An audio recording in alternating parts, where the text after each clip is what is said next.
Welcome to the podcast. My name is Michelle Sinclair, and this is the Real Healing Institute. So, today we're talking about finding heaven. And here's the sweet thing, is that you can actually find it. If you just look for it, there's nowhere that it's not. So, when I was living back in Joplin, Missouri, I knew this person, and they would complain. You know, they'd drive by somebody's yard, and they'd be like, "Oh, I don't like what they did there," and they're always complaining about the things. And I'm like, "Dude, like, are we looking at the same yard? Like, I'm not seeing the things that you're seeing." Now, why was this person, complaining about something that I'm seeing is like totally beautiful? Because they were filtering it through their own perception of what they believed the world to be. And they did not obviously believe that the world was heaven like I did. So when they're pointing these things out, I'm like, dude, like, I'm just not seeing it. I'm actually not seeing it.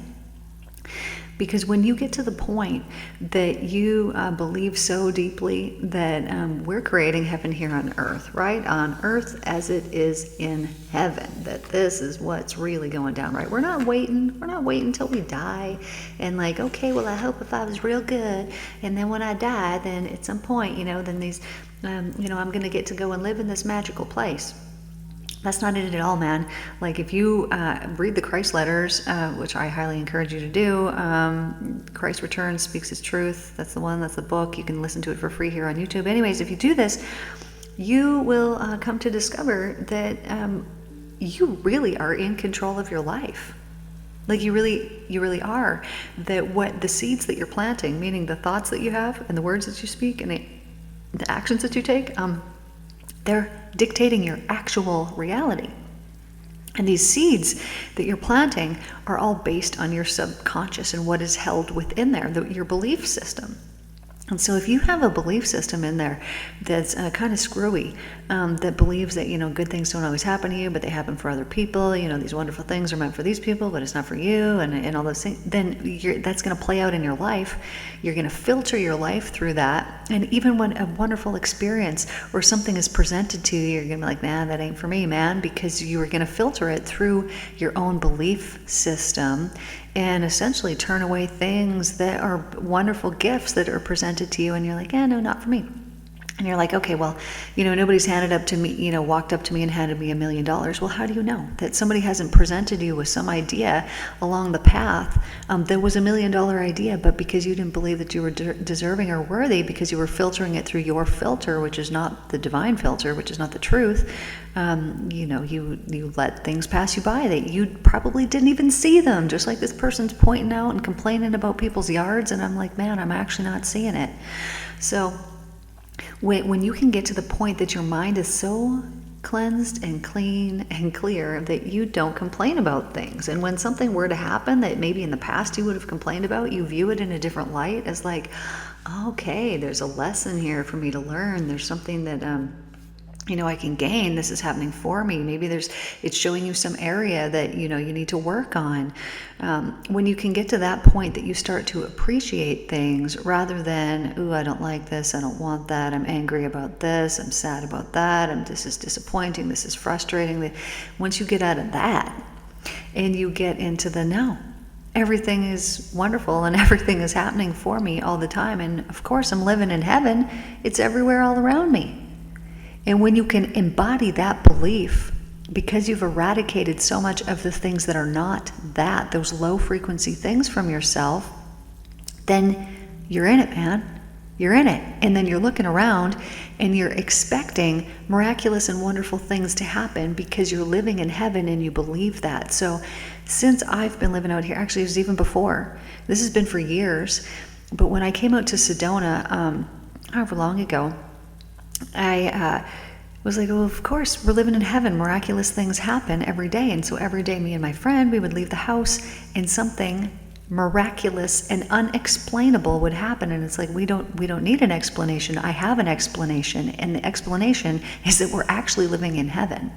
So that's all the proof that I need, is that this crazy, unexplainable, miraculous thing happened. The only explanation is that we're living in heaven. And you can actually find it anywhere. So let's say we're walking through a field and somebody is still in the complaining, like they don't love everything that's in their life. They just don't love it. And because they don't love it, they're planting seeds of I don't love it. And so then those seeds, come up for harvest, and they get a harvest even more, I don't love it. And I'm like, I'm not going to do that. So I'm planting seeds of I love these things. And then what do I get to harvest? Things that I love. It's really great. And it's actually that simple.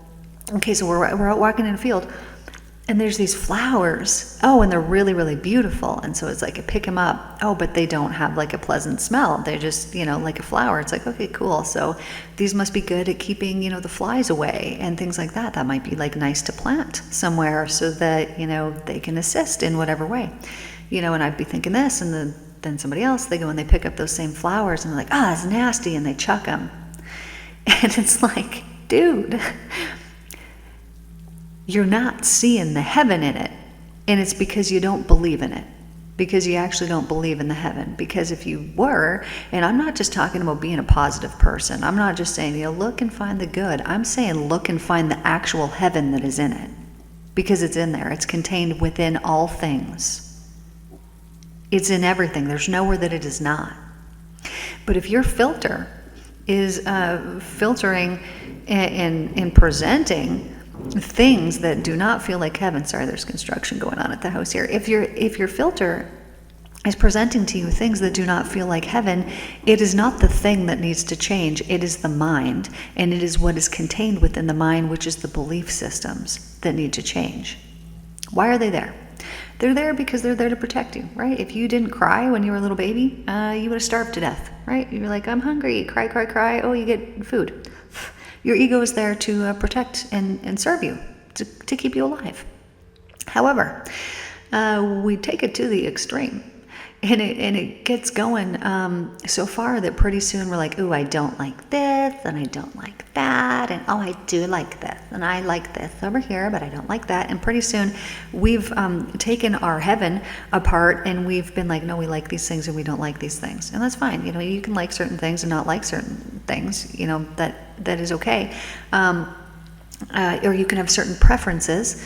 But when you get to the point of, ew, gross, I don't like that, or you have an attitude like that about something, you're not seeing the heaven, meaning you're not living in the truth, and it's because of the perception that you hold within you.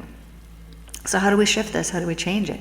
And if you're looking at your life and you feel like, well, these people have it so good. Well, there we go. There's the belief that's there.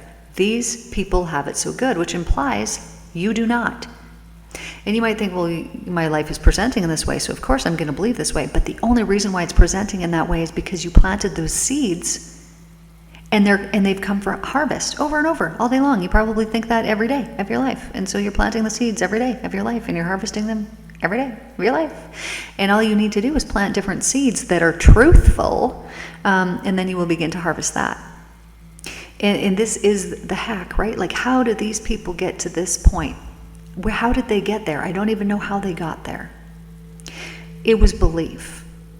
It was belief that got them there. But it's because, more than likely, if somebody looks really successful to you and you're seeing these things, it's because they let their heart lead the way. They let their heart lead the way. Because if you let your heart lead the way, it's going to pull you, it's going to push you in the right direction. So my example is that, when I was a little kid, I was always just all about all the things spiritual. And I was thinking about this morning because I was trying to be like, what? Anybody can do what I can do. Like, get messages for people and healing and all the things. And then I thought back to elementary school, and I remember, how you're sitting in class and sometimes your teacher would be like, okay, I want you guys to guess a number between 1 and 100 and, whatever. I don't remember the purpose of this, but I just remember it happening a lot in school. And I would always know the number. And my friends knew that I would always know the number. And so then they would ask me, like once I got it, okay, I'm first. I got the thing, sweet, lucky me. And I always did believe it was because God loved me more, which now I know that that's not the case. But I did believe that, and it was very comforting, and I really loved that when I was a little kid. But it was all because of my belief. Anyways, so then my friends would be like, well, tell me what number to guess. Tell me what number to guess. And I'd tell them, and then they would get the number. It's like, how did you know that? You know what I don't know? I don't know how I knew, but I just knew. There was no filter because I'm a little kid, right? So most of the kids could have done that, but they didn't believe that they could. Whereas I did believe that I could, because I did believe that God really loved me. Like, I felt like I was special. So, this happens. It's like, oh, I want this thing to happen. It would happen. I would pray for something. Let's say I lost something and I'm like frantically looking for it and I'm all stressed out about it. Well, I would take a minute and I would pray, and I would know that God always answers my prayers, and then I would find the thing. Or I remember driving one time, something was wrong with my car. I was driving a Standard, and something was up with it. I don't remember what it was, but it was like I was sitting there and I was like, no, I just need to pray for God to fix my car, and He will. And so I prayed, and then it was fixed. And so I'm seeing all these things along the path, and all of these things happened for me because I believed that they would. And I didn't have any doubt, because it was like, well, of course, God loves me. God can do everything. So why would this not happen for me? It wasn't even a question in my mind. Of course it's going to happen. I believe it will. So at the time, so the point of this is that, I had thought, oh, I'm special and I'm whatever, because I'm a little kid, and, I don't know, maybe somebody told me that, or I just felt that way. I don't know. But I didn't realize, I didn't understand what was actually happening until, even several years ago. It was probably 5 years ago that I realized, oh, those things happen because I believed that they would happen. That is the one and only reason why they happened, because I believed in it and I didn't have any doubt. So I, believe that we're living in heaven and that we're creating it, moment to moment.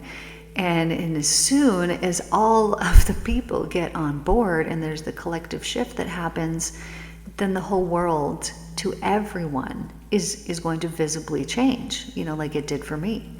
So I just want to stress here, I don't want to stress, I want to strengthen the belief that you have, because you already know that the mind matters more than you could possibly ever know, and that it is what filters.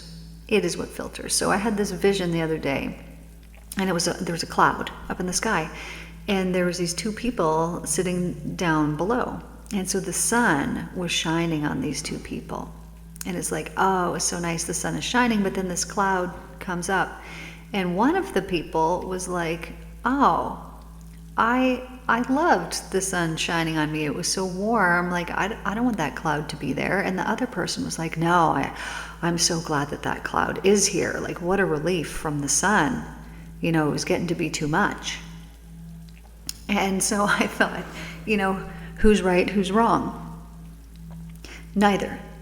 But what this cloud was the filter that is placed between them and the divine love. And so some people, they want and they understand and they need to be in that divine love all the time. And some people need to have it filtered. They want to wear a mask, because if they were to take it off, if they were to take that filter off, it would be too intense. They would have to truly face themselves on levels that they haven't had to do before, and they don't want to do that. It's uncomfortable. It means that they are now not a victim of their life, but the creator of it.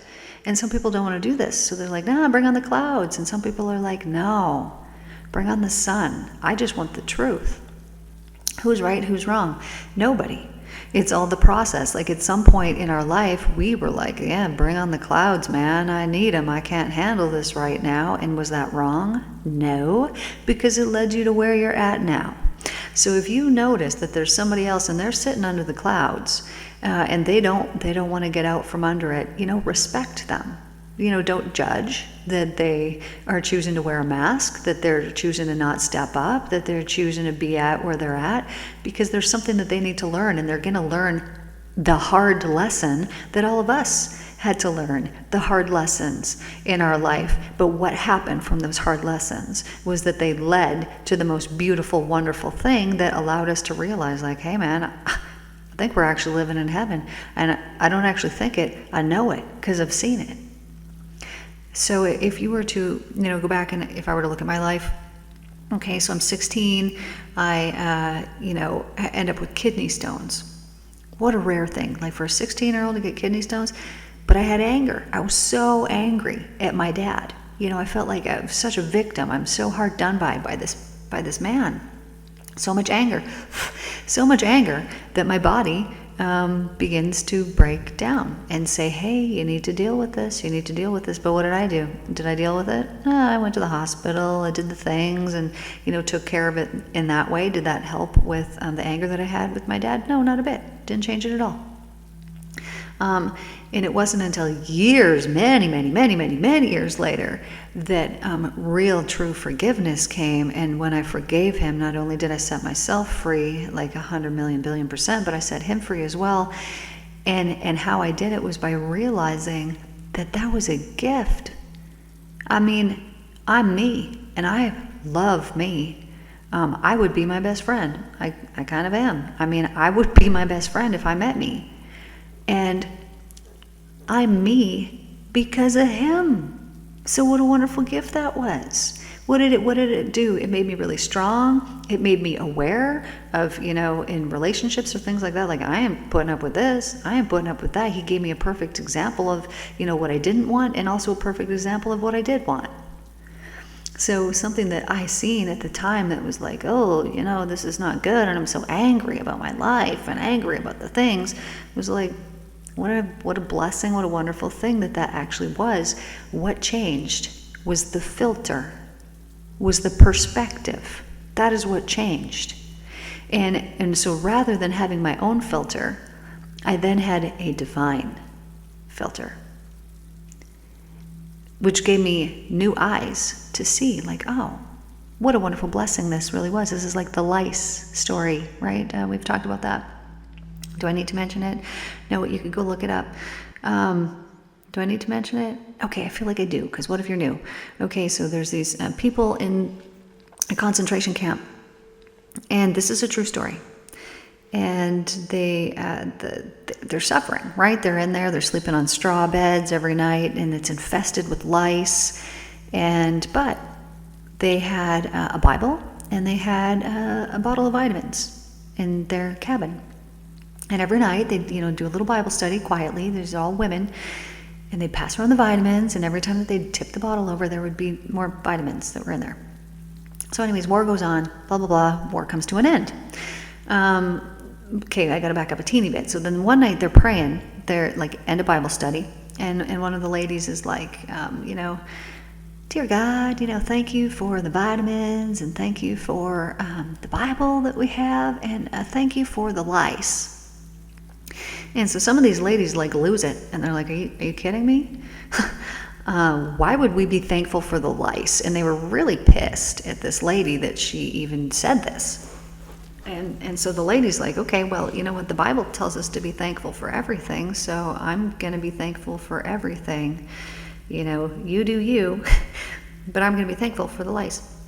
Anyway, so war ends. And they were talking to one of the guards that was outside of their cabin. And they're like, hey, lady, we had a Bible, we had vitamins, we had stuff in our cabin, and you guys never came and you never took it. Like, why not? And she's like, well, yours was the only cabin infested with lice. We weren't going to go in there.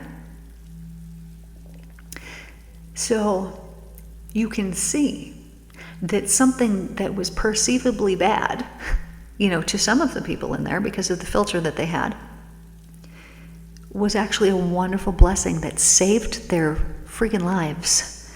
And they had to deal with the lice while they were in there.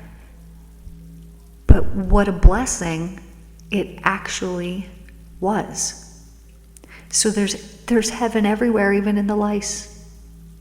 Even in the lice. Okay, now this is intense that I'm saying this right now and that this just came up because previous to me just hopping on here, I just did a meditation. I was feeling this energy of sadness. I'm like, why am I having such a hard time letting a certain person go out of my life, and they've been out of my life for a long time now. I'm like, why am I having such a hard time with this?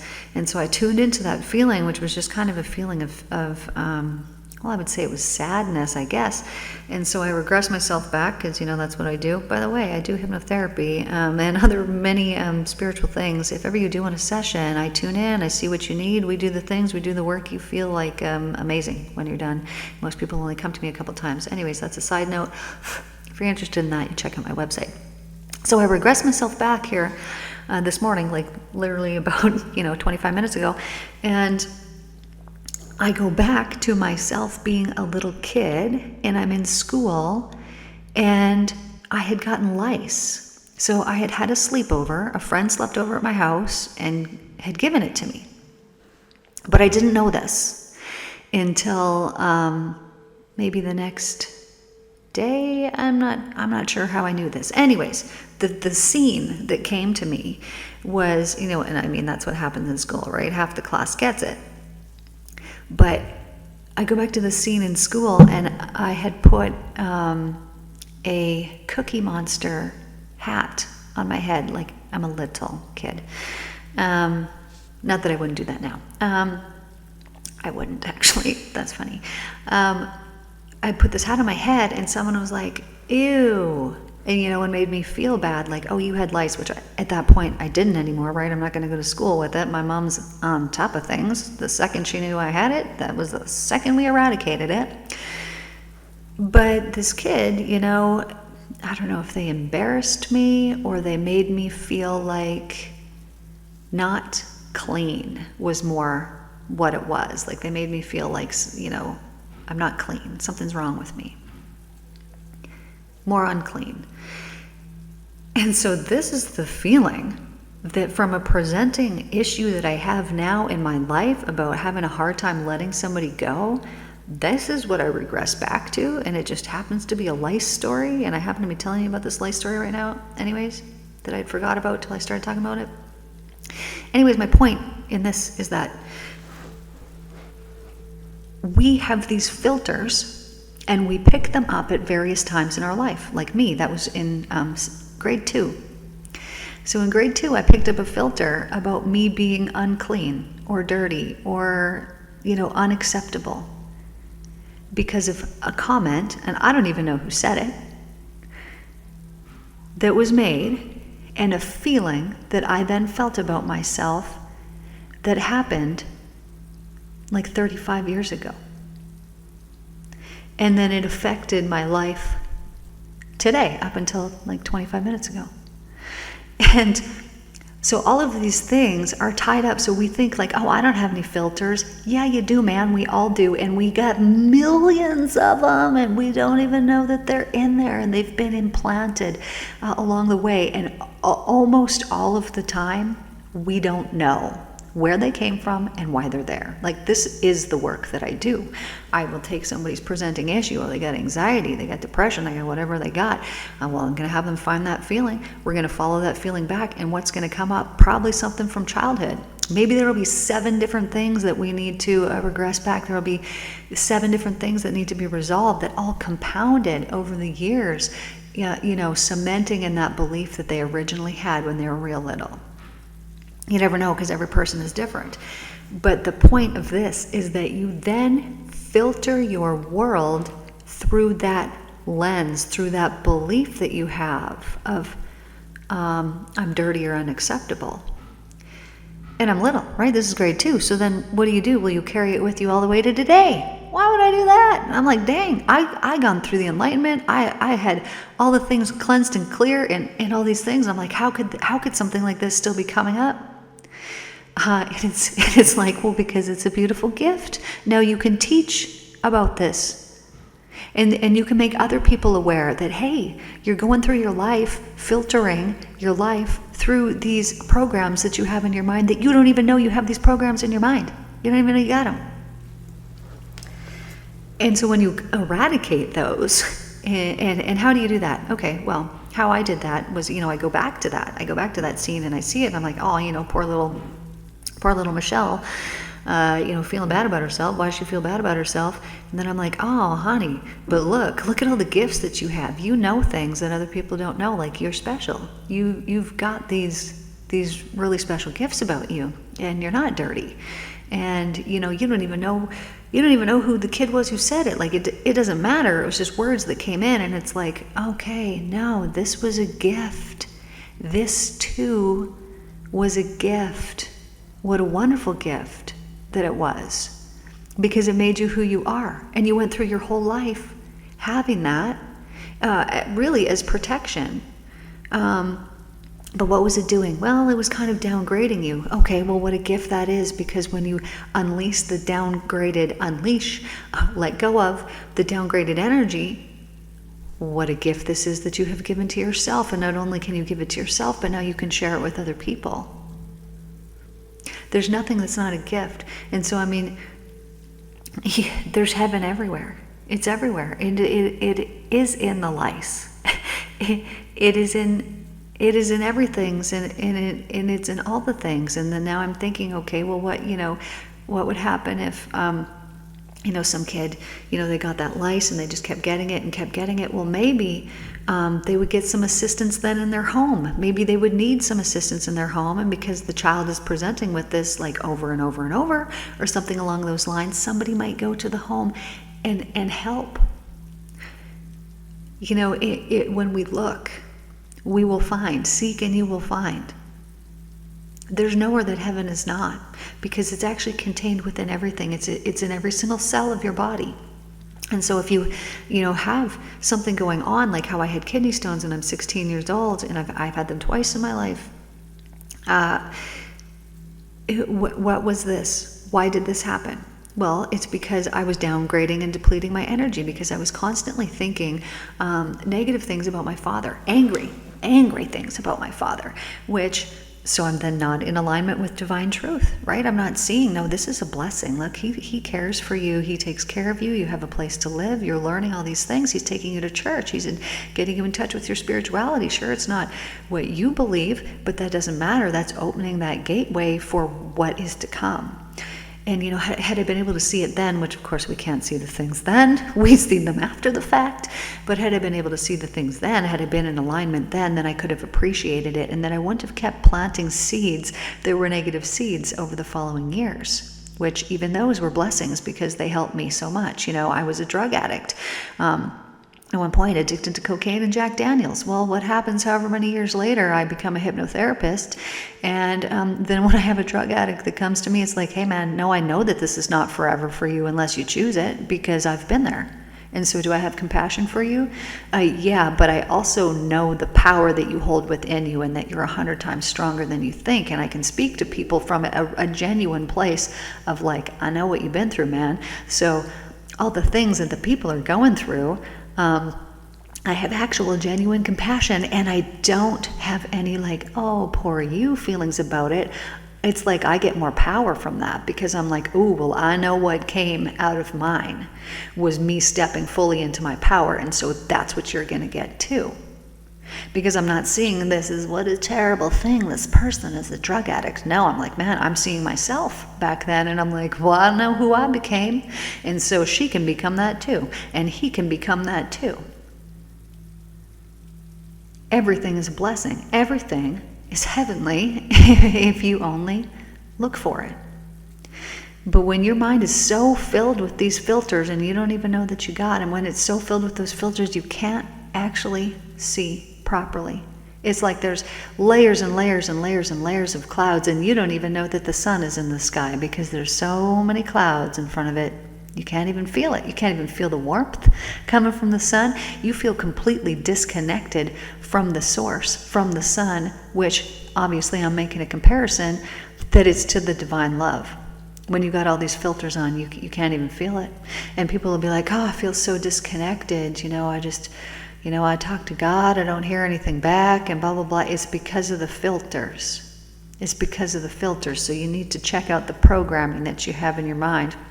If you don't follow me already on Cosmic Christ Force, I highly suggest it, because there is just some shorter clips and videos that we take from our circles on there. And there is like these really deep, profound messages that come from like hilarious things, animals, or objects that show up. And so C3PO showed up the other day, and he was talking about programming. And he's like, look at me, right? I go around and I'm just completely programmed. And he's like, but you do that too. But you don't know that you've been programmed. And he's like, and half the time, yeah, maybe you put some of those programs in yourself, but most of those programs were placed in there without you even knowing it.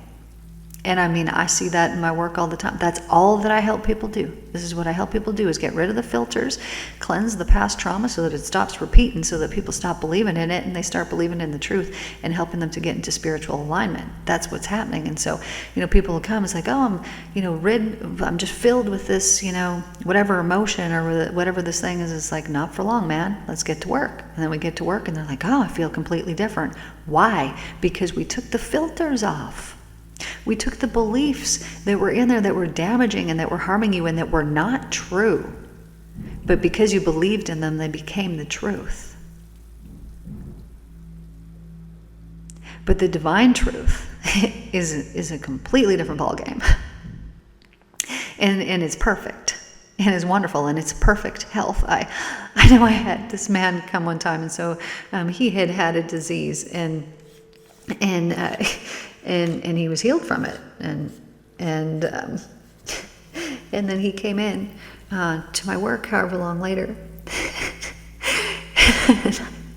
and I just remember seeing him, and like, oh, it was like so nice to see him, and I almost started laughing when I saw him, because I know so powerfully this love, and that there's nothing that it can't do. But I also understand that other people, haven't necessarily found it quite yet. And anyways, I'm going to move on to another story. Same thing, same outcome. I was working with this man, and he had something going on. And I had been told that day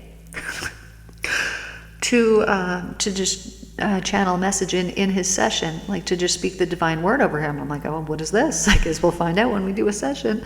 And so I was like, in his session, I was like, okay, is this cool with you if I just speak the divine word for you right now? But I'm not sure what it is, but I'm told that I need to do this. And he was like, yeah, okay. And so I couldn't even help myself. I burst out laughing like you would not believe. And I'm like, oh, where's this coming from? But I'm feeling like, this is not very professional. I'm working in this massive mansion, in a very professional environment and this or that. And I'm just laughing my balls off. And so I stop and I'm like, I'm sorry. Okay, let's get the message that's coming through. And so then anyways, I wrap up the session, and he tells me, and why would I have doubted for a second that wasn't exactly what he needed? But he tells me, he's like, when you laughed, it was like it hit my system, and I felt this energy, this tight energy that he had in his chest, upper abdomen, melt away, just go. And he's like, I've had that my whole life. I've never not had that. And it just went. And so even, why didn't I trust the divine in that moment, that laughter that was coming through was exactly what was needed? I mean, it was what I asked for, was that the divine word would come through, and then that's what came through. But it's like sometimes we put our own human filters of, oh, well, this is not professional. And who's to say, right? That was my own filter. It's like, what, why? And I mean, it didn't do any damage. It helped him. It did the thing. The laughter must have been the right amount of time and all the things. But it's like, why do we question these things? Why do we question these things? There's heaven in everything. It's in all the things. Anyways, so same with this man. I don't even quite remember the interaction, other than he he was going to ask me a question, but then he thought about it and he knew what I would say, and he knew that I would just laugh, and that was all that he needed. That was all that he needed. Basically, it's just an affirming of faith. So I don't know where we all went on this journey here today, but I love you guys, and I thank you for sticking it out with me every time that you tune in. I truly appreciate you all being here. We have one spot left, although it might get filled up here, to go to Mount Shasta. If you feel called to go to Mount Shasta, it is very reasonable pricing, and that is June 13th coming up. You can join us there. I'll put a link for that down below. And then if you want to go and check out the waters of Bali and have a mystical, magical, spiritual experience over there with us, me and my team there on the Cosmic Christ Force, that is at the end of September into October. And I would like to officially invite you to that as well, if you feel interested or called to it. Also, the link for that will be down below, only if you feel called. Anyways, I love you guys. Look for the heaven and everything, because there's nowhere that it's not. I'm going to do another one, but this is getting too long here. I love you guys. I will see you guys in the next one. Take care.